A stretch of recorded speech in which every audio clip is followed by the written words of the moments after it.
আপনি কি চান কাউকে মেসেঞ্জারে ছবি বা ভিডিও পাঠিয়ে যেন সে শুধু একবারই ছবিটা দেখতে পারবে, সে চাইলেও দ্বিতীয়বার ছবিটা আর দেখতে পারবে না এবং কি ছবিটা ডাউনলোডও করতে পারবে না, এছাড়াও সে ছবিটা স্ক্রিনশট, স্ক্রিন রেকর্ডও করতে পারবে না। তো কিভাবে এই ট্রিক্সটা ইউজ করবেন সেটাই আজকের এই ভিডিওতে আপনাদেরকে দেখিয়ে দিব। তো সম্পূর্ণ ভিডিওটা কন্টিনিউ করুন। ওকে, মেসেঞ্জার অ্যাপসটি ওপেন করুন। মেসেঞ্জার অ্যাপসটি ওপেন করার পর আপনার চ্যাট লিস্টগুলো ওপেন হলে আপনি যে কোনো একটি চ্যাট ওপেন করে নিন যাকে আপনি ফটো সেন্ড করতে চাচ্ছেন।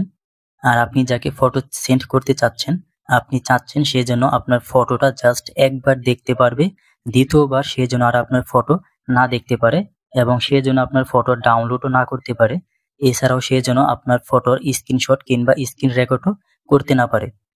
তো এর জন্য আপনি প্রথমে এই আইকনে ট্যাপ করে আপনার গ্যালারি ওপেন হলে গ্যালারি থেকে আপনার ফটোটা সিলেক্ট করে নেবেন, আপনি যেই ফটো পাঠাতে চাচ্ছেন।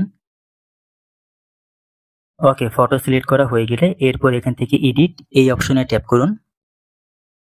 ওকে, এরপর এখানে দেখতে পাবেন ওয়ান, নিচে আছে অফ, সিম্পলি এখানে ট্যাপ করুন। এরপর আপনি এখানে দেখতে পারবেন ভিউ ওয়ান্স। এরপর ফটোটা সেন্ড আইকনে ট্যাপ করে সেন্ড করে দিন। ব্যাস, তাহলে কিন্তু ফটোটা সেন্ড হয়ে যাবে। তো দেখতেই পারছেন ফটোটা কিন্তু নর্মাল ফটোর মতো সেন্ড হয়নি, ফটোটা ঠিক এরকম সেন্ড হবে।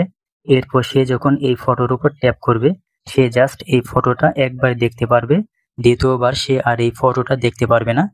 এছাড়াও সে এই ফটো ডাউনলোডও করতে পারবে না, স্ক্রিনশট কিংবা স্ক্রিন রেকর্ডও নিতে পারবে না।